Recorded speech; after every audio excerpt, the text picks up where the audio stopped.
Bienvenidas y bienvenidos a una nueva semana de Aprendo en Casa. ¿Qué haces, Tocino? Como me dijiste que debo hacerme cargo de algunos quehaceres, estoy colaborando con la limpieza del set. Gracias, Tocino. Aunque creo que te pasaste un poquito con el uso de la lejía. Mientras más lejía, mayor efectividad contra el virus, ¿no? No, Tocino. Todo tiene una proporción exacta, si no en vez de cuidarnos, podemos hacernos mucho daño. Tu limpieza extrema me ha hecho pensar en que el tema de esta semana podría ser problemas ambientales y ecológicos y cómo ayudar a resolverlos desde casa. Vamos a hablar de todos estos químicos que estamos usando más en estos días. El Ministerio de Salud recomienda que debemos usar 20 mililitros de lejía por cada litro de agua. No debemos mezclarla con agua caliente porque el calor evapora el cloro y pierde sus propiedades desinfectantes. Tampoco debemos combinarla con vinagre, pues genera vapores tóxicos que podrían causar quemaduras en los ojos y daño a los pulmones. ¡Eso suena muy grave! Tienen que avisarles a todos en sus casas. Así es.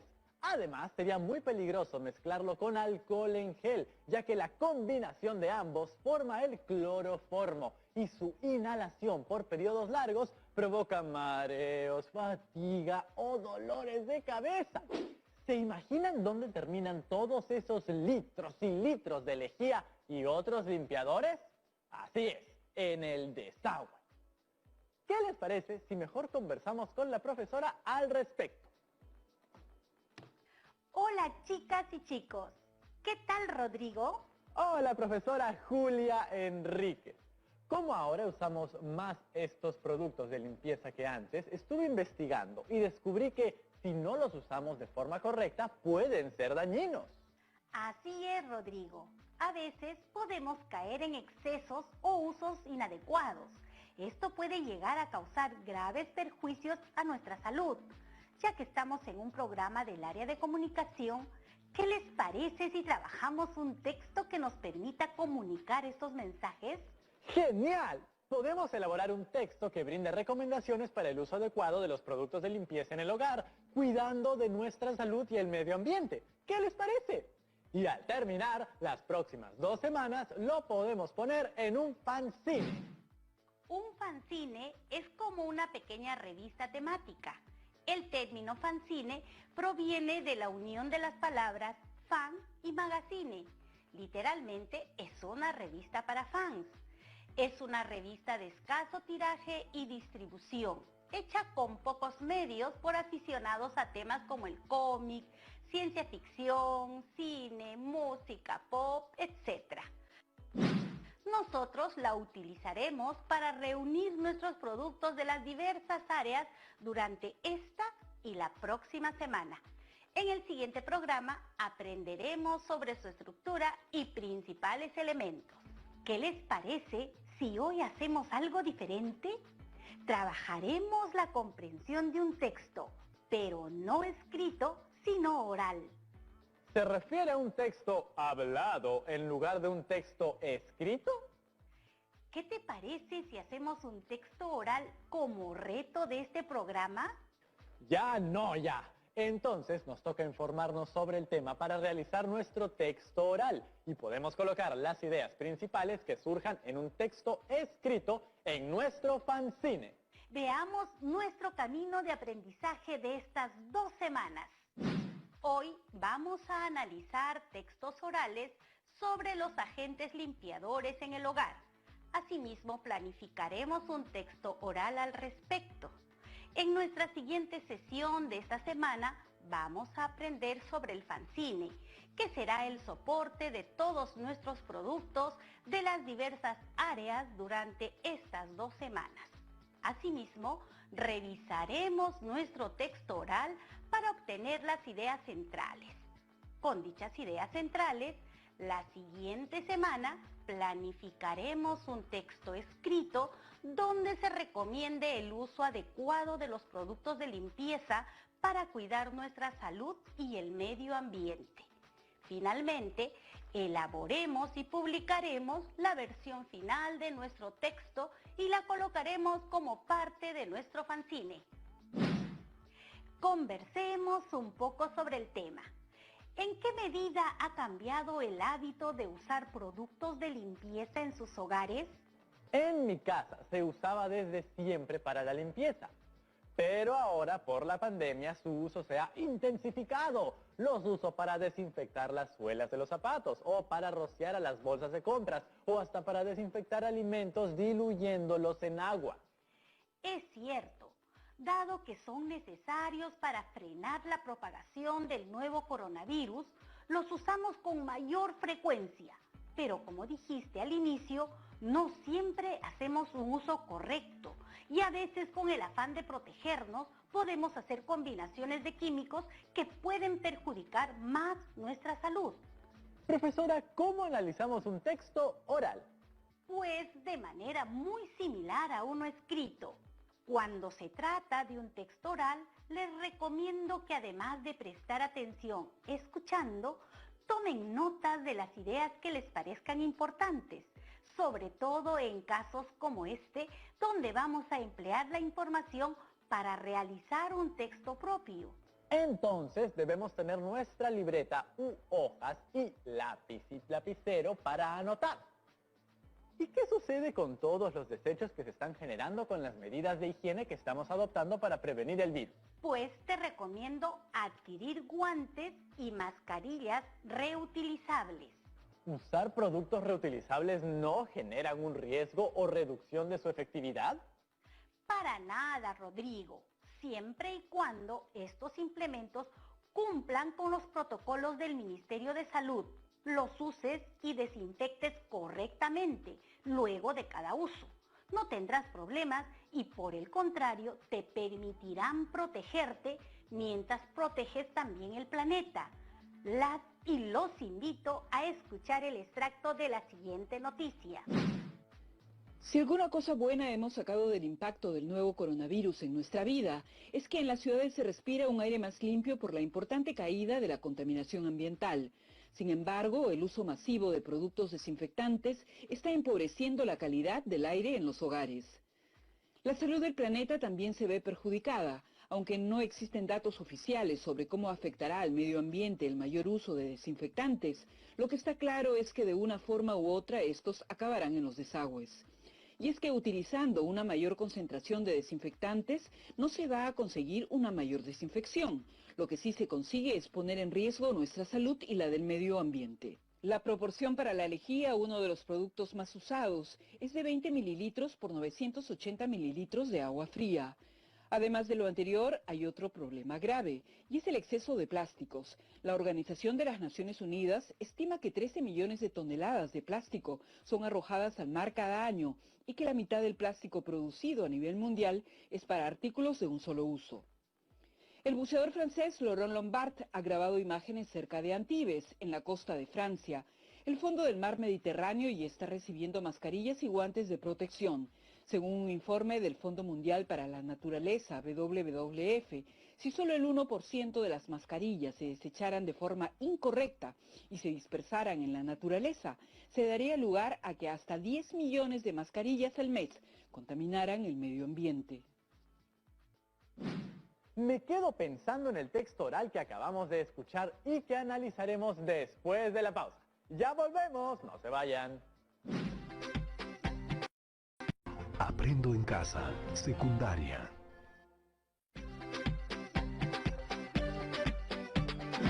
Y estamos de vuelta, chicas y chicos de primero de secundaria. ¿De qué consideran que trata el audio que escuchamos antes de la pausa? Creo que menciona que contaminamos las aguas con el uso excesivo de desinfectantes. Además, dañamos a nuestro planeta por el exceso de plásticos que dejamos cuando desechamos guantes, mascarillas y otros implementos de protección. ¿Sabemos cuánto es el impacto que se viene ocasionando? La noticia decía que como la pandemia es nueva, aún no hay datos oficiales, pero ya se han encontrado guantes y mascarillas en el fondo del mar. Así es. Entonces, ¿Cómo debemos usar los productos desinfectantes y preventivos para cuidarnos del COVID-19? Si bien es necesario usarlos para evitar la propagación del virus, este uso debe ser responsable, teniendo en cuenta el impacto ambiental que ocasiona. Como usted mencionó, debemos preferir las versiones reusables. Te he percibido un poco dudoso respondiendo a algunas de las preguntas. Es que no recuerdo toda la información con seguridad. No es como un texto escrito en el que si tengo una duda tengo la opción de regresar y leer. Entiendo. La comunicación escrita no es igual que la comunicación oral. Veamos en qué radican las particularidades de cada tipo de comunicación. La comunicación oral se establece por la palabra hablada. Su base es el diálogo. El mensaje desaparece al emitirse. Se utiliza el lenguaje gestual, es decir, la comunicación no verbal, el contacto visual, gestos faciales, movimientos, postura, tono de voz, entre otros. Es espontánea. Es unidireccional o multidireccional. Es necesario saber hablar para comunicar un mensaje y oír para recibirlo. Por otro lado, la comunicación escrita se establece por la escritura. Su base es el texto. El mensaje permanece al emitirse. Se utiliza la gramática y figuras retóricas. Es reflexiva. Es unidireccional. Es necesario saber escribir para emitir un mensaje y leer para recibirlo. Entonces, la comunicación oral se establece a través de la palabra hablada, bien sea de modo presencial o a través de medios como los teléfonos, las videollamadas, radios, etc. Además, los textos escritos requieren un mayor trabajo de elaboración, ¿no? Depende de la situación comunicativa. Sin embargo, es verdad que cuando uno escribe, sí se sigue un proceso más riguroso. La planificación, el borrador, revisiones, correcciones, etc. El diálogo es la base de la comunicación oral. ¿Es lo mismo que una conversación? Sabemos que en todos los actos de comunicación hay un emisor y un receptor. El diálogo es una forma de comunicación más estructurada, a diferencia de una simple conversación, donde se da un intercambio de intervenciones entre dos o más interlocutores que alternan las funciones de emisor y receptor con la finalidad de manifestar sus ideas o sentimientos en torno a un determinado tema de interés común y llegar a unas conclusiones satisfactorias para todos. Entonces, el diálogo se da cuando hablamos con una persona o más para exponer ideas, experiencias, conocimientos y hasta sentimientos. Implica una conexión humana más profunda. Es un acto menos trivial. Así es. ¿Qué les parece si nuestro texto oral lo creamos en conjunto con nuestras familias, dialogando con ellas sobre el uso adecuado de los productos de limpieza en el hogar para cuidar nuestra salud y el medio ambiente? Profesora, dado que un diálogo no es igual que una conversación, ¿existen algunas pautas o una estructura a seguir? El diálogo se organiza en los siguientes momentos. Apertura, que consiste en un saludo entre los interlocutores participantes. Luego viene la orientación, que se da cuando se expone, presenta e inicia el tema. Le sigue el desarrollo, que son las intervenciones de los participantes. Y como todo tiene su final y nada dura para siempre, concluye con el cierre, que constituye la despedida y el fin del diálogo. Entonces, ¿aquí también debemos hacer una planificación? Como con todo texto, vamos a planificarlo definiendo la situación comunicativa. Tendremos en cuenta estos 4 puntos. 1. Tema. ¿Cuál es el tema del que se va a hablar? 2. Propósito. ¿Para qué dialogarán? 3. Situación. ¿En qué contexto se desarrollará el diálogo? Y 4, tiempo previsto. ¿Cuánto durará aproximadamente? Entonces, vamos a hablar de los productos de limpieza y su uso correcto para el cuidado de nuestra salud y el medio ambiente. El propósito es dialogar para conocer el buen uso de los agentes desinfectantes a partir de los pensamientos, experiencias y sentimientos de los interlocutores, que serán nuestros familiares, para establecer recomendaciones que luego compartiremos. Bien, Rodrigo. ¿Dónde llevarás a cabo el diálogo? ¿En qué momento? ¿Cuál será el contexto? Les sugiero buscar el momento más apropiado para que toda su familia pueda participar. Bueno, en mi caso me conecto a almorzar con mamá y papá por videollamada, los sábados y los domingos. Podría ser uno de esos días. Bien, Rodrigo, es una buena idea. Las chicas y los chicos que nos ven en casa pueden acordar tener este espacio de diálogo en un momento similar, previo acuerdo con sus familiares. Recuerden que en nuestra convivencia no debemos imponer, sino entre todos llegar a un acuerdo. Bien, ahora que ya tenemos la planificación, debemos asegurarnos de conocer el tema. Para ello, puedes buscar información en internet, noticieros o radio, como para los textos orales que revisamos al inicio del programa. ¡Claro! Así como no podemos escribir sobre lo que no conocemos, tampoco podemos hablar sin saber. Entonces, será clave buscar información. Sí, sería importante que tus ideas estén ordenadas y definidas antes de dialogar. Así asegurarás el propósito comunicativo. Te puedes ayudar de un organizador visual como el que te presento a continuación. En el recuadro colocas el tema y en las líneas colocas ideas clave que no te gustaría dejar de mencionar en el diálogo. Profesora, ¿en el diálogo podemos hacer preguntas? Claro que sí. Es muy valioso preguntar. Recuerden que antes de formular una pregunta, tienen que tener claro su objetivo. No se trata de que tú ya sepas las respuestas y solo preguntes para que reafirmen lo que ya sabes, sino estés abierto para aprender realmente de los demás. Te recomiendo hacer una lista de las dudas que tienes, agruparlas por tema y formular preguntas con respuestas amplias en lugar de un sí y un no. En tu diálogo, evita preguntas como ¿usted usa detergente? ¿Quieres cuidar el planeta? ¿Sabes que si usas mal los productos de limpieza puedes dañar tu salud? No plantear preguntas que ya tengan incluidas la respuesta. Por ejemplo, si preguntas ¿qué tan malo es usar desinfectante para ti?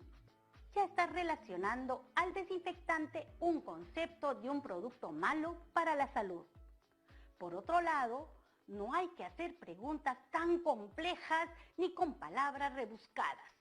Mientras más simples sean nuestras interrogantes, más fácil será la comprensión y obtendrás las respuestas más rápido.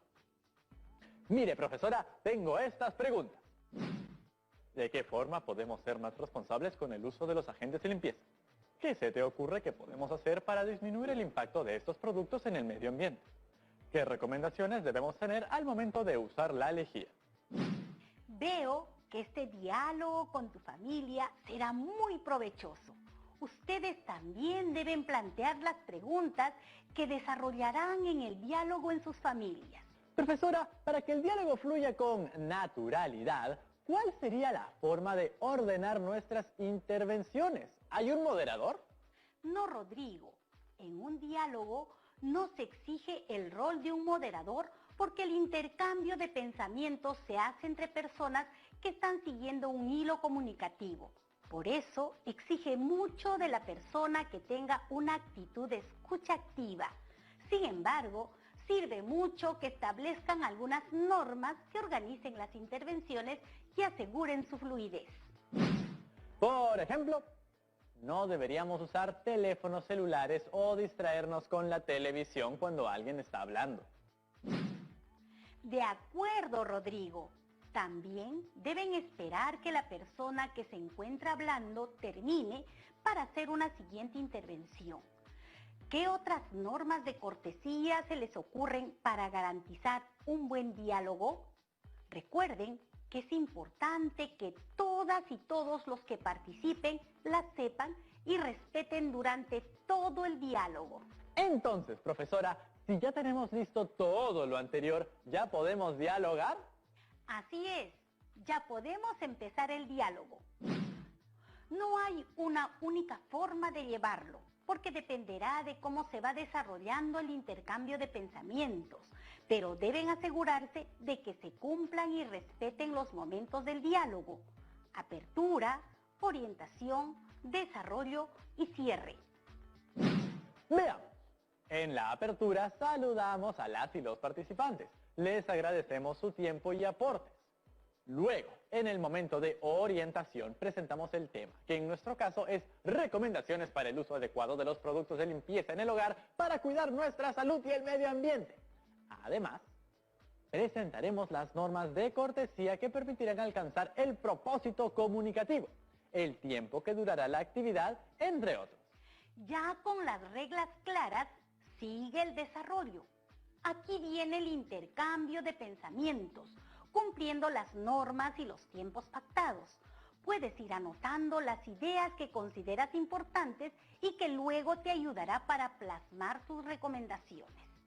Finalmente, terminamos con el cierre, momento en el que agradecemos a todas y todos los participantes por hacer contigo este ejercicio y nos despedimos.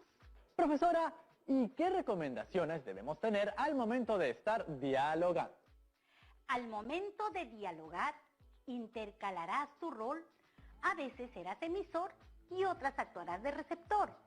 Cuida que tu registro y contenido sea el adecuado, según el propósito, tema, situación planificada y tiempo previsto. También evita en todo momento desviar el tema. Cuando te toque escuchar, hazlo de forma activa. Te ayudará mucho que estés atento a las señales y no verbales. Un bostezo, un gesto, una mirada, y por ningún motivo interrumpan a su interlocutor para precisar, corregir o repreguntar. Esperen a que termine su idea. Creo que ya estamos listos para dialogar con nuestras familias, ¿no, chicas y chicos? Recuerden que de la reflexión que harán con sus familias, formularemos un texto de recomendaciones para el uso adecuado de productos de limpieza que colocaremos en nuestro fanzine. Así que será muy importante que graben cada respuesta de su diálogo en un audio. Y si no les es posible, tomen muchos apuntes y guarden sus apuntes y o grabaciones en su portafolio. Este será el insumo para que la próxima semana hagamos un texto para el fanzine. Tenemos algunas preguntas, profesora. Vamos a responderlas.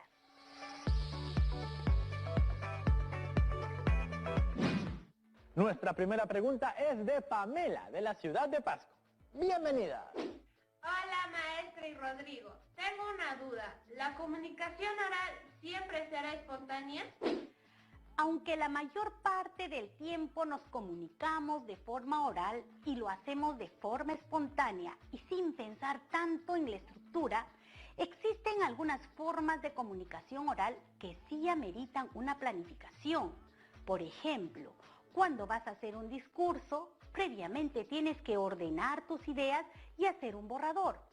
También cuando vas a contar un testimonio, necesitas trabajar bien en plantear tu situación comunicativa y cómo vas a presentar tu historia para movilizar a tu audiencia. Lo mismo pasa si nos queremos preparar para un debate o para generar un diálogo como en el programa de hoy. Tenemos otra pregunta de Keila, de Pasco. Bienvenida y un gran saludo a todos los amigos y amigas en la ciudad de Pasco. Hola a todos. Profesora, ¿es mejor un registro formal o el informal cuando hablamos? Ningún registro es mejor que el otro. La idea de ser formales, coloquiales o informales nace justamente del propósito que está comunicando y del contexto que rodea a la situación. comunicativa. Por ejemplo, suena muy raro que en casa te expreses con palabras como estimada madre o despedirte diciendo sin otro particular quedo de usted, porque esa posición de respeto no es usual en el hogar. Lo mismo pasa si dices habla profe en lugar de decir hola profesora. Vamos con la siguiente pregunta de Brigitte de Cusco. ¿Qué tal, profesora y Rodrigo? Una consulta. En el programa habló del lenguaje no verbal. ¿A qué se refería? El lenguaje no verbal o paralenguaje se refiere a todo tipo de señales presentes con una emisión propiamente lingüística que transmiten información adicional, matizan, reafirman o incluso pueden llegar a contradecir el sentido comunicativo de dicha emisión lingüística. El llanto de un niño, el silencio de una persona, la sonrisa, el silencio y los suspiros, entre otros. Gracias a todas y todos por sus preguntas que aportan siempre a nuestro aprendizaje. Y muchas gracias, profesora, por compartir con nosotros el día de hoy. Nos vemos pronto, Rodrigo. Cuídense mucho, chicas y chicos. Chao, chao. Y llegamos al final de este programa. Asimismo, hemos aprendido sobre los textos orales, cuya base es el diálogo. Hemos aprendido sobre la planificación de un diálogo, su estructura y recomendaciones para su efectividad. Ahora te toca a ti. Las y los invitamos a realizar el siguiente reto. Planifica y realiza un diálogo con tu familia. Plantea preguntas potentes para recoger información sobre los productos de limpieza que se utilizan en tu hogar. Reflexiona sobre el uso adecuado de estos para cuidar la salud familiar y el medio ambiente.